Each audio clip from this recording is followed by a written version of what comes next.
आप सभी का स्वागत है मेरे YouTube चैनल कवि चौपाल स्टूडियो में और मेरे फेसबुक पेज कवि कुलदीप विद्यार्थी में। साथियों, आज हम हिंदी वर्णमाला और विराम चिन्हों के बारे में बातचीत करेंगे। यदि आपने मेरा YouTube चैनल सब्सक्राइब नहीं किया है तो आप पहले YouTube चैनल को सब्सक्राइब कीजिए और बेल आइकन पर क्लिक कीजिए। यदि आपने मेरा फेसबुक पेज लाइक नहीं किया है तो पहले पेज को लाइक कीजिए और आने वाले वीडियो की नोटिफिकेशन के लिए वीडियो के ऊपर बेल आइकन दिया हुआ है, उस पर क्लिक कीजिए। तो दोस्तों, हम बात करते हैं हिंदी वर्णमाला और विराम चिन्ह। हिंदी वर्णमाला किसे कहते हैं? कुछ अक्षरों से मिलकर या एक से अधिक अक्षरों से मिलकर वर्ण बनता है। अक्षर भाषा की सबसे छोटी इकाई होती है। अक्षर का मतलब होता है जिसका और अधिक क्षय ना हो सके, उसे हम अक्षर कहते हैं। और अक्षरों के समूह से वर्ण बनता है और वर्णों के समूह से फिर शब्द बनता है। फिर आते हैं विराम चिन्ह। विराम चिन्ह किन्हें कहेंगे? किसी भी शब्द के बाद यदि हम रुकते हैं, रुक कर कोई बात कही जाती है और उस रुकने के लिए जिन चिन्हों का प्रयोग किया जाता है उन्हें विराम चिन्ह कहा जाता है। तो ये वर्णमाला और विराम चिन्ह आज हमें जानने को मिलेंगे। वर्णमाला किसे कहते हैं? जो हम बचपन में पहली कक्षा से पढ़ते आए हैं, अ, आ, ई, उ, ए, ये सब वर्ण हैं। वर्ण मूलतः दो प्रकार के होते हैं, स्वर और व्यंजन। स्वर भी दो प्रकार के होते हैं, ह्रस्व स्वर और दीर्घ स्वर। व्यंजन 5 प्रकार के मूलतः माने गए हैं: स्पर्श व्यंजन, अंतस्थ व्यंजन, ऊष्म व्यंजन, आगत व्यंजन और संयुक्त व्यंजन। सबसे पहले हम बात करते हैं स्वर की। स्वर में सबसे पहले आता है ह्रस्व। ह्रस्व का मतलब होता है कम, छोटा, यानी कि जिस वर्ण को बोलने में सबसे कम समय लगे उसे हम क्या कहेंगे? ह्रस्व कहेंगे। जैसे अ, ई, उ, ऋषि, इन्हें बोलने में कम समय लगा है, इसलिए हम इन्हें क्या कहेंगे? ह्रस्व। दीर्घ। दीर्घ यानी कि जिसको बोलने में समय अधिक लगे, बड़ा, जिसको बोलने में अधिक समय लगता है उन्हें दीर्घ कहा जाता है। आ, ई, उ, ए, औ, यानी कि इन्हें बोलने में ह्रस्व की अपेक्षा थोड़ा अधिक समय लगा है, इसलिए इन्हें दीर्घ कहा जाता है। अब बात करते हैं व्यंजन की। व्यंजन की जब हम बात करते हैं तो हमने इसे 5 भागों में बांटा है। सबसे पहले स्पर्श व्यंजन, दूसरा अंतस्थ व्यंजन, तीसरा ऊष्म व्यंजन, चौथा आगत व्यंजन, 5वां संयुक्त व्यंजन। सबसे पहले आते हैं, हम बात करते हैं स्पर्श की। स्पर्श का मतलब क्या होता है? जो छूकर निकलता है, यानी कि जो वर्ण मुंह के किसी न किसी हिस्से को छूकर बाहर आता है उसे हम स्पर्श व्यंजन कहते हैं। इसमें क वर्ग से लेकर प वर्ग तक के जितने भी वर्ण हैं, यानी कि 25 वर्ण इस पूरे वर्ग में आते हैं। एक वर्ग में 5 वर्ण आते हैं। इस प्रकार 5 वर्ग हैं। उन 5 वर्गों में 25 वर्ण और 2 उपेक्षित वर्ण हमारे पूरी वर्णमाला में है, ड और ढ, यानी कि कुल स्पर्श व्यंजनों की संख्या 25 + 2 यानी कि 27 होती है। फिर आते हैं अंतस्थ व्यंजन। अंतस्थ व्यंजन का अर्थ होता है जो अंदर के भाग से निकलकर बाहर आते हैं। जैसे आप बोलकर महसूस कीजिएगा, यानी कि गले के अंदरूनी भाग पर इसका दबाव पड़ता है जब इसको बोलते हैं य, र, ल, व, यानी कि अंदर के जो भाग हैं गले के, वहाँ से वो वर्ण बाहर निकलकर आते हैं। फिर आते हैं ऊष्म व्यंजन। ऊष्म व्यंजन किन्हें कहेंगे? जिनके बोलने पर गर्म भाप बाहर निकलती है, ऊष्मा बाहर निकलती है, हम उन्हें ऊष्म व्यंजन कहेंगे। जैसे श, श, स, ह, यानी कि इन्हें बोलने पर हमारे अंदर से ऊष्मा बाहर निकलती है, हवा बाहर निकलती है और वो हमेशा गर्म भाप होगी, आप महसूस करके देखिएगा। फिर आते हैं आगत।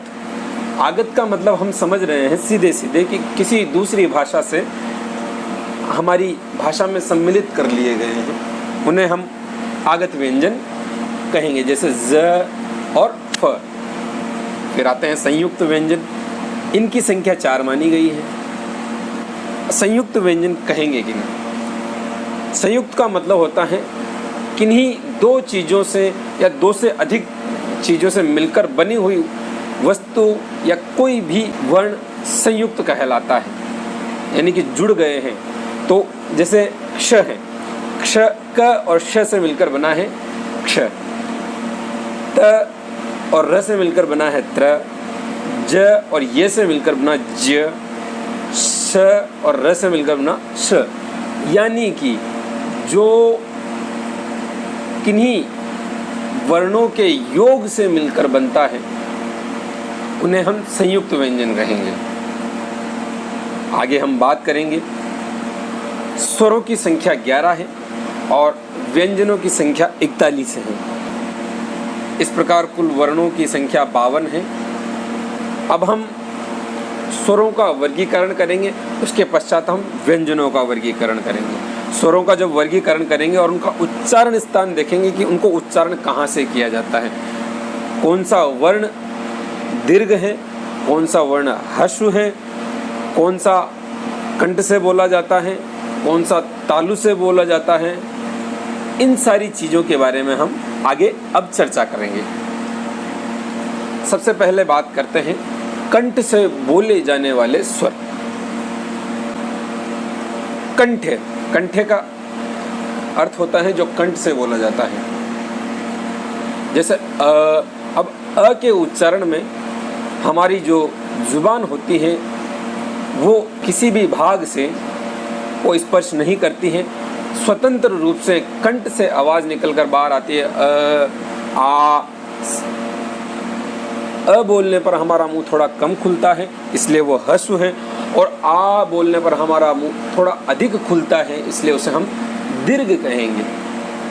तालव्य, जब हमारे मुंह के पिछले भाग के ऊपरी हिस्से को यानी कि उसकी छत को जब कोई वर्ण छूता है तो उसे हम तालव्य कहते हैं।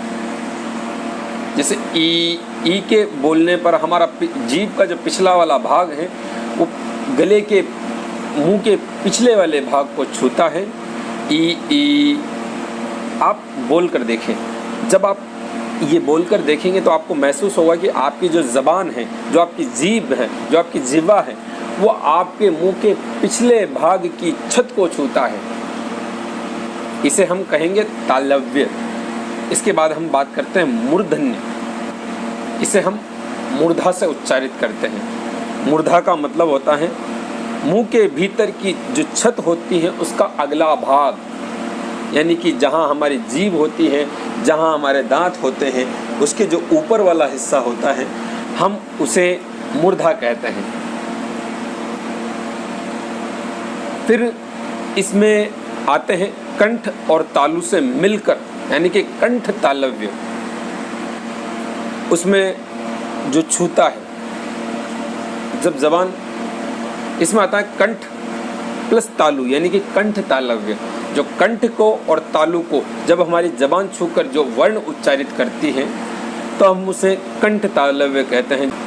ओष्ठ कंठ, यानी कि होठों की मदद से और कंठ की मदद से जब कोई वर्ण उच्चारित तो उसे कंठोष्ठ कहा जाता है। जैसे ओ, हमारे जब ओ बोल रहे हैं तो हमारे होठों का भी इसमें प्रयोग हो रहा है। पूरी वर्णमाला का अब हम एक बार पुनरावलोकन कर लेंगे।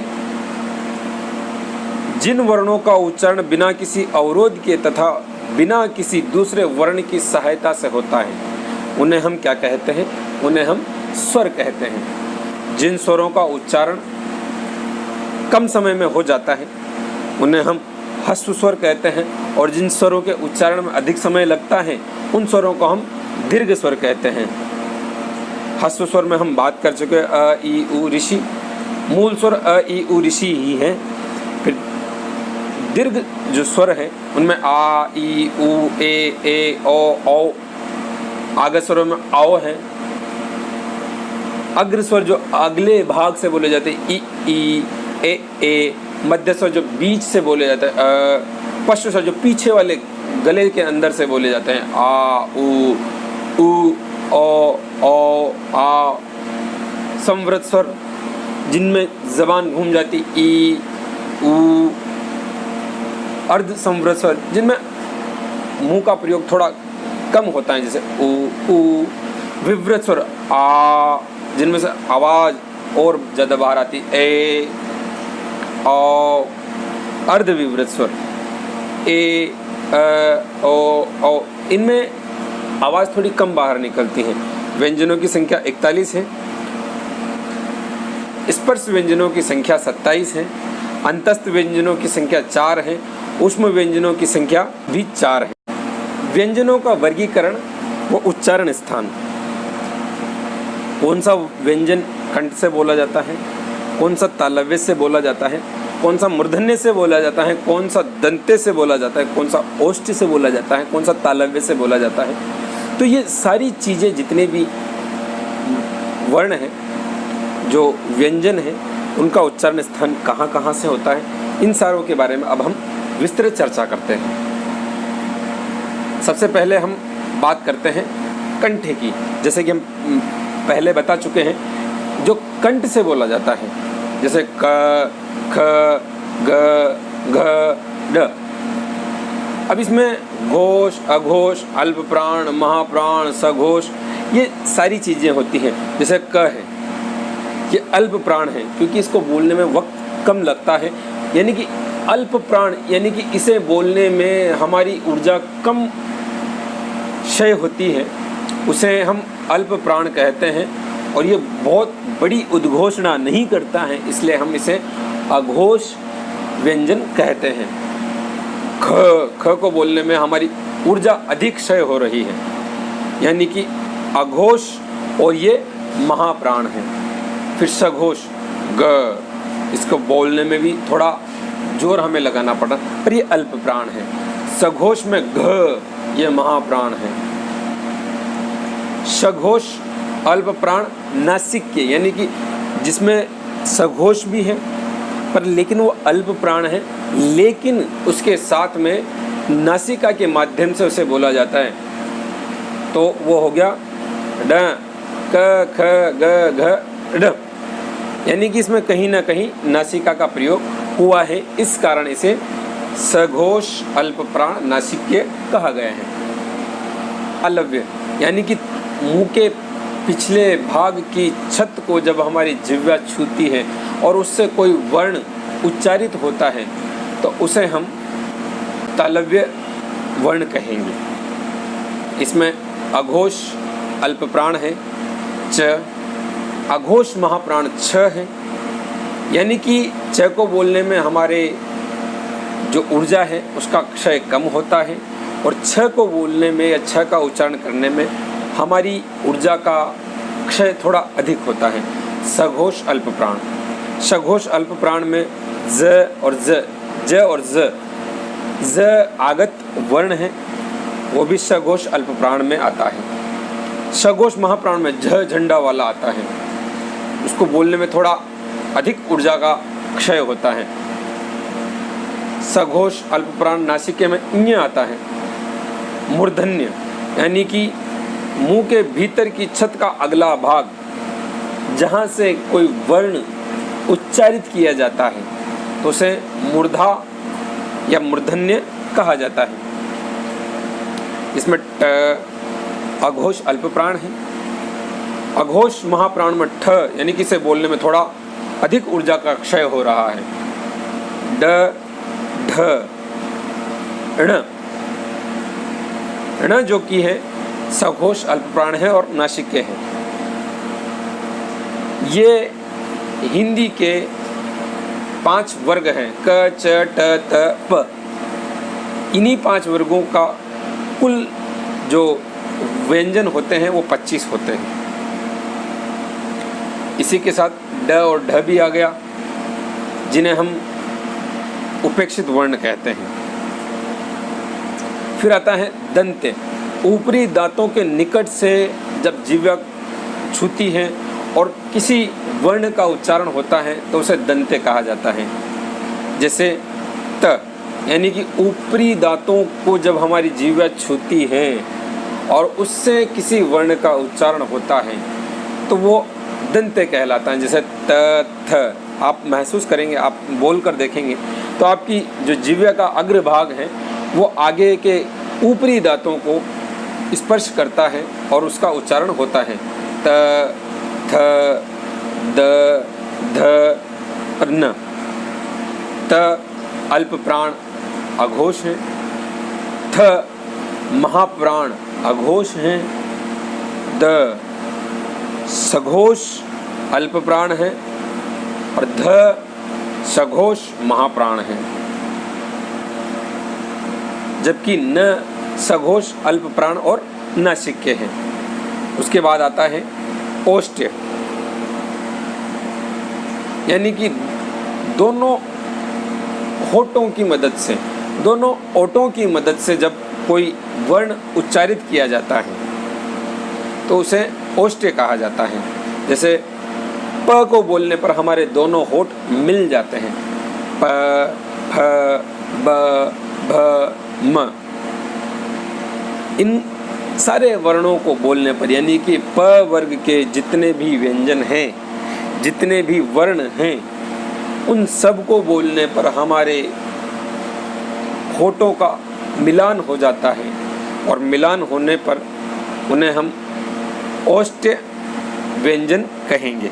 फिर आता है तालव्य, यानी कि जो तालु से बोले जाते हैं, यानी कि मुंह के भीतर की छत का जो अगला भाग है उससे हमारी जीभ स्पर्श करती है, जैसे श और य। फिर आता है वत्सर्य। वत्सर्य के अंदर दांत और मसूड़ों का जो दंत के मूल होते हैं उनको हमारी जीभ स्पर्श करती है, वहाँ से उन्हें बोला जाता है। जैसे श, स, र, ल। आप जब इस प्रकार से बोलकर देखेंगे तो आप महसूस करेंगे कि दांत और मसूड़ों को हमारी जीभ स्पर्श करती है और उसके बाद इनका उच्चारण होता है। उसके बाद आता है दंतोष्ठ्य, यानी ऊपर के दांत और नीचे के होंठ मिलकर उस वर्ण का उच्चारण करते हैं। जैसे ब, यानी कि ऊपर के दांत और नीचे के होंठ मिल जाते हैं तब ब का उच्चारण होता है। आप ब बोलकर देखेंगे रुक कर तो आप इस चीज़ को महसूस करेंगे। ये जो व है ये सघोष अल्प प्राण है। फिर आता है मूर्धन्य। मूर्धन्य यानी मूर्धा से जो उच्चारित होता है, यानी कि भीतर की छत का जो अगला भाग है उससे श, इसको हम ऊष्म व्यंजन भी कहते हैं क्योंकि इसको उच्चारित करने पर ऊष्मा बाहर निकलती है। फिर आता है स्वर यंत्रीय, यानी कि स्वर यंत्र कंठ के भीतर से इसका उच्चारण होता है। जैसे ह, इसके बोलने पर भी ऊष्मा बाहर निकलती है, ये भी ऊष्म व्यंजन है। फिर उत्क्षिप्त व्यंजन, जिनके उच्चारण में जीभ ऊपर उठकर झटके के साथ नीचे आए, ड, ढ। इस प्रकार ये व्यंजनों के उच्चारण स्थान थे जिन पर हमने चर्चा की। अब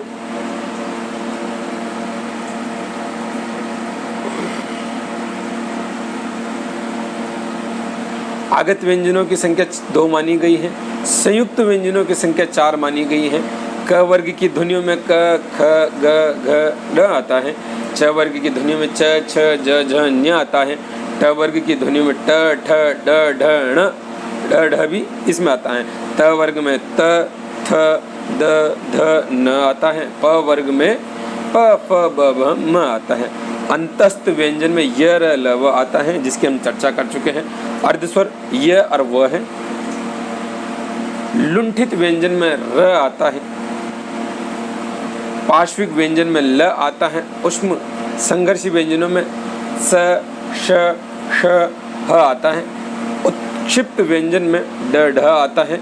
और अघोष व्यंजन में प्रत्येक वर्ग के प्रथम और द्वितीय वर्ण तथा फ, श, श, स आता है। सघोष व्यंजन में प्रत्येक वर्ग के तृतीय, चतुर्थ और पंचम वर्ण सघोष में आते हैं तथा ड, ढ, ज, य, र, ल, व, ह सभी स्वर सघोष हैं।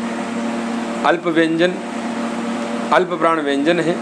प्रत्येक वर्ग का प्रथम, तृतीय और पंचम वर्ण तथा अंतस्थ वर्ण महाप्राण व्यंजन है। प्रत्येक वर्ग के द्वितीय व चतुर्वर्ण तथा ऊष्म वर्ण।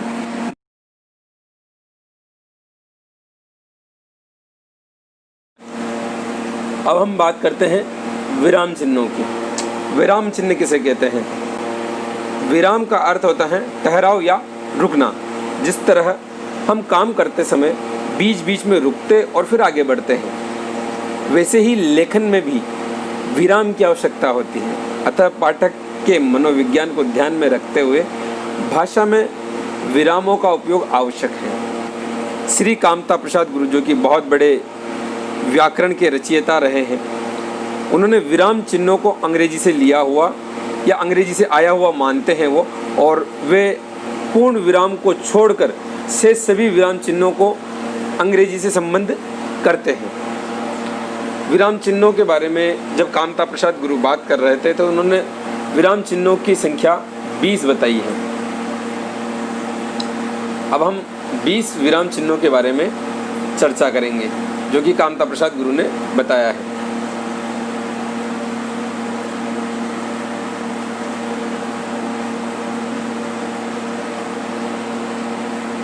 सबसे पहला आता है अल्प विराम। अल्प विराम यानी कि थोड़ा सा विराम, रुक कर, हल्का सा रुक कर फिर आगे बढ़ गए। फिर आता है अर्ध विराम। अर्ध विराम यानी कि थोड़ा अधिक रुके और फिर आगे बढ़े। पूर्ण विराम यानी कि वहाँ पर जो वाक्य है वो समाप्त हो जाता है और फिर वहाँ से अगला वाक्य प्रारंभ होता है। प्रश्नवाचक चिन्ह यानी कि जब किसी बात को किसी से पूछा जाए और उसके बाद जो चिन्ह लगाया जाएगा उसे हम प्रश्नवाचक चिन्ह कहेंगे। आश्चर्य यानी कि विस्मयबोधक चिन्ह, जैसे राम यहाँ आया था, यानी कि संशय है आया था या नहीं आया था। निर्देशक चिन्ह जिसे हम डैश कहते हैं, राम ने ये कहा डैश, फिर उसके बाद उसका वाक्य। इसे संयोजक चिन्ह भी कहते हैं, जैसे रात और दिन के बीच जो डैश लगाया जाता है संयोजक का काम करता है। माता पिता के बीच जो डैश लगाया जाता है जिसे संयोजक चिन्ह या सामासिक चिन्ह कहा जाता है। कोष्टक, 3 तरह के कोष्टक होते हैं। कोष्टक, छोटा कोष्टक, मझला कोष्टक और बड़ा कोष्टक, सबके अपने अपने काम हैं। अवतरण चिन्ह यानी कि जब किसी बात को शब्दशः वैसा का वैसा ही कहा जाए, जैसे परिभाषाएं होती हैं, उद्धरण होते हैं, किसी ने कहा तो उनको दर्शाने के लिए अवतरण चिन्हों का प्रयोग किया जाता है। उपविराम या अपूर्ण विराम, इसमें श्री गुरु विसर्ग समकक्ष बताकर मान्यता देने की बात भी करते हैं। उन्होंने जैसे अंतः, तो जो बाद में 2 बिंदी लगाकर जो ह का उच्चारण है वो भी इससे मानते हैं। फिर आता है विवरण चिन्ह, किसी बात को लिखकर उसका विवरण देने के लिए इसका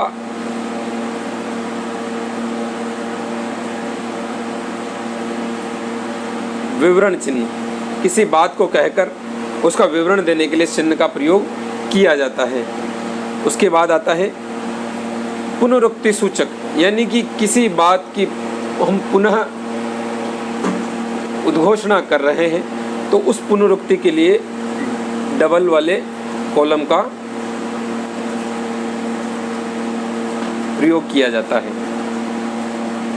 लाघव चिन्ह, लोप चिन्ह, किसी बात के लोप का अगर हम घोषणा करते हैं, जब हमें कोई बात पूर्ण नहीं कहनी होती है और उस बात का लोप करना होता है तो डैश डैश डैश का हम प्रयोग करते हैं। उसके पश्चात पाद चिन्ह, दीर्घ उच्चारण चिन्ह, जैसे अलाप लेते हैं और उनका जब उसको दिखाया जाता है तो इस चिन्ह का प्रयोग किया जाता है। पाद बिंदु, हंस बिंदु, टीका सूचक और उसके पश्चात हैं तुल्यता सूचक यानी कि बराबर, और फिर आता है समाप्ति सूचक, किसी बात को समाप्त करने का। विराम का अर्थ जैसे कि हम बात कर चुके हैं ठहराव होता है। कामता प्रसाद गुरु ने इन विराम चिन्हों की संख्या 20 बताई है। अल्प विराम, अर्ध विराम चिन्ह। हंस पद किस विराम का एक और नाम है, इसे हम त्रुटि विराम भी कहते हैं। जैसे कोई गलती हमने कर दी, अब उस गलती को सुधारने के लिए हम हंस विराम का प्रयोग करते हैं। उसको लगाकर हम उस सही शब्द को ऊपर लिख दिया करते हैं। इसे हम हंस विराम पद कहते हैं। राम कहाँ जा रहा है, इस वाक्य में किस विराम चिन्ह का प्रयोग हो? इसमें प्रश्नवाचक विराम चिन्ह का प्रयोग होगा, क्योंकि प्रश्न पूछा जा रहा है, राम कहाँ जा रहा है। पूर्ण विराम का प्रयोग किया जाता है वाक्य के अंत में। उपविराम बीच में लगाया जाता है। किस विराम चिन्ह का प्रयोग सर्वाधिक होता है? जिसे हम कोमा कहते हैं। अल्प विराम का प्रयोग सबसे अधिक किया जाता है। उद्धरण चिन्ह का प्रयोग कब किया जाता है? उद्धरण जब किसी कथन का ज्यों का त्यों, मैंने कहा ना, किसी की कही हुई बात को वैसा का वैसा ही कहा जाए, तब हम उद्धरण चिन्हों का प्रयोग करते हैं। संक्षिप्त रूप में दिखाने के लिए हम विराम चिन्हों का प्रयोग करते हैं। निर्देशक चिन्ह का प्रयोग किया जाता है संकेत दिखाने के लिए। रात्रि निशा में रिक्त स्थान पर उचित चिन्ह का प्रयोग किया जाता है। रात्रि और निशा यानी कि दोनों एक समान है। रात्रि निशा का पर्यायवाची यानी कि दोनों बराबर हैं, तो फिर हम यहाँ पर उस बराबर के चिन्ह का प्रयोग करेंगे। लोप निर्देश, किसी बात का लोप होना पर डॉट डॉट डॉट का हम प्रयोग करते हैं जब पूर्ण बात की पुनरावृत्ति हो जाती है। इस प्रकार हमारे वर्णमाला विराम चिन्हों का ये अध्याय आज का समाप्त हुआ। आशा है आप सभी को ये लाभप्रद होगा। हम आगे भी हिंदी के और अध्यायों के बारे में चर्चा करेंगे। तब तक के लिए जय हिंद, जय भारत।